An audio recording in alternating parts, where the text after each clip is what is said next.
कि आज हम लोग जैसे सब विदित है और आपको ज्ञात होगा कि पहले हम लोग समाज के जन संगठन चलाते थे। उसके बाद 9 जुलाई को हम लोगों ने पार्टी को ज्वाइन किया और उसके बाद हम लोग पहला हमें लगता है कि प्रेस कॉन्फ्रेंस पार्टी के आधार पर कर रहे हैं।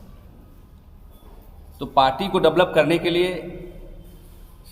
संगठन को मजबूत करने के लिए 21 जुलाई 2024 को जो हमारे भारत आदिवासी पार्टी के राष्ट्रीय अध्यक्ष मोहनलाल रौत और उनके साथी झारखंड आ रहे हैं और झारखंड आने के बाद यहाँ पे संगठन को मजबूत करने का काम करेंगे और प्रभारी बनाने का काम करेंगे और पदाधिकारी का नियुक्त करेंगे।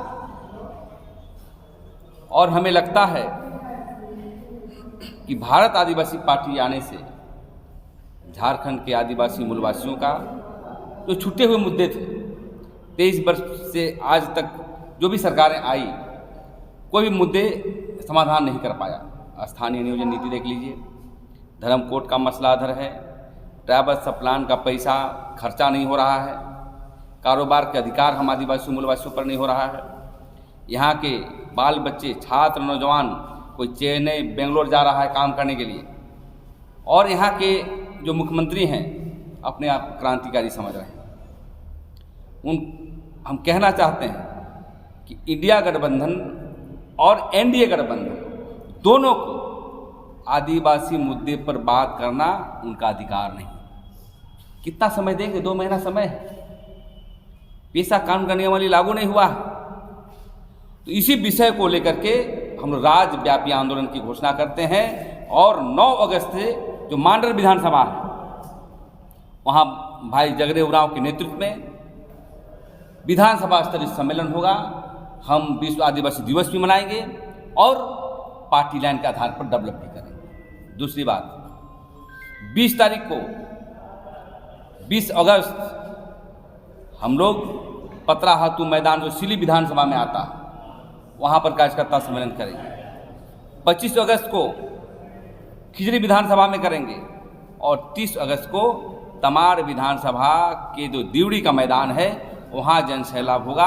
और लगातार हम चाहते हैं कि सितंबर महीने तक पूरे झारखंड में कार्यकर्ता विधानसभा वाइज होगा और इसी को लेकर के आज हम लोग प्रेस कॉन्फ्रेंस कर रहे हैं और कहना चाहते हैं यहाँ के जितने भी राजनीतिक पार्टी 23 वर्षों में जो यहाँ पर शासन व्यवस्था किया है, किसी ने भी आदिवासी मूलवासी के मुद्दे को समाधान करने का काम नहीं किया है।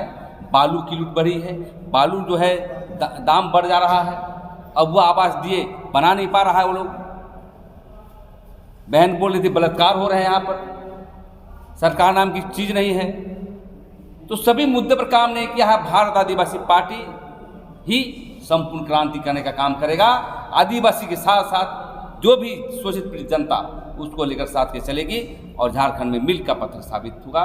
इसी को लेकर के आज हम लोग संवाददाता सम्मेलन हम लोग कराएं, तभी हमारा भाषा सुरक्षित हो सकता है।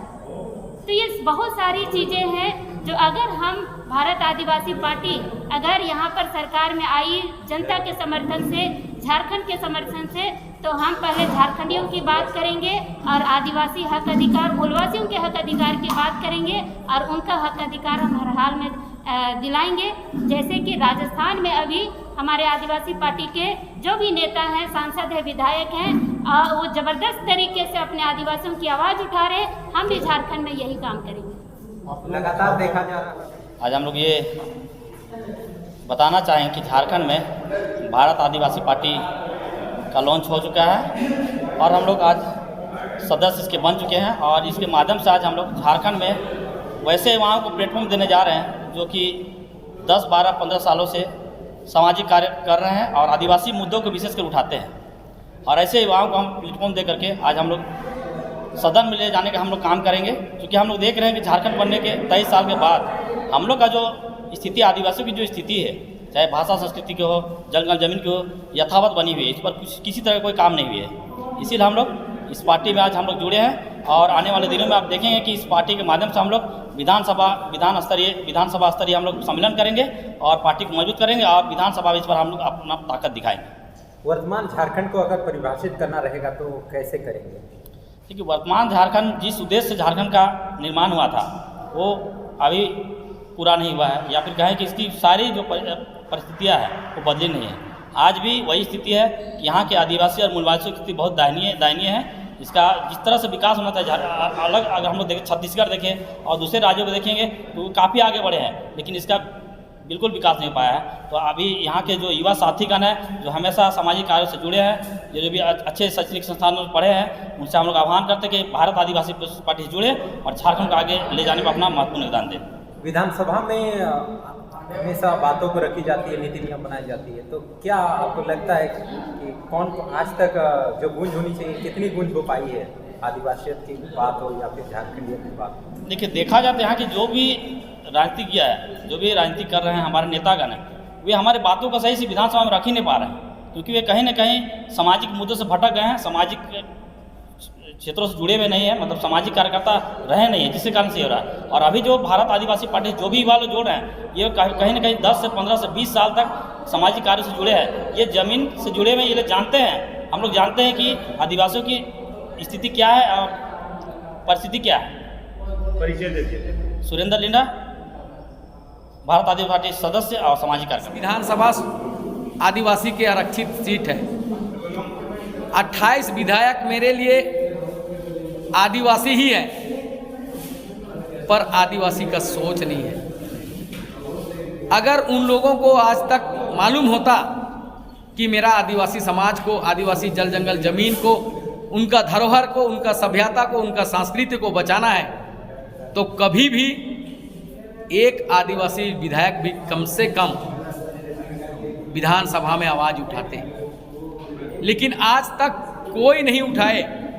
मेरा पूर्वज का जो बनाया हुआ व्यवस्था है उसका बारे में कोई नहीं बताने का काम किए।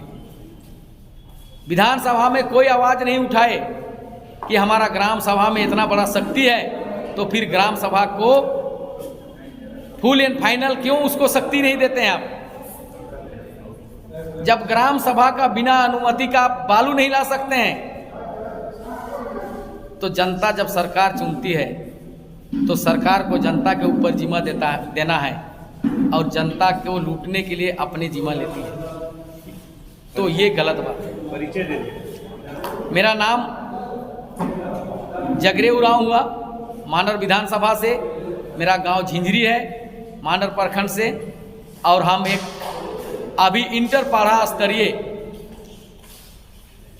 पाढ़ा संरक्षक के रूप में हम काम कर रहे हैं। जो हमारा पुरखा का व्यवस्था है, जो पाढ़ा व्यवस्था, जो कि 75 साल से पहले जो हमारा सरकार आदिवासी स्वशासन व्यवस्था जो चलाते थे और उन्हीं के जरिए सारे लोगों का संचालित होता था, उन्हीं को हम आज पुनर्जीवित करके गांव-गांव को जगाने का काम कर रहे हैं।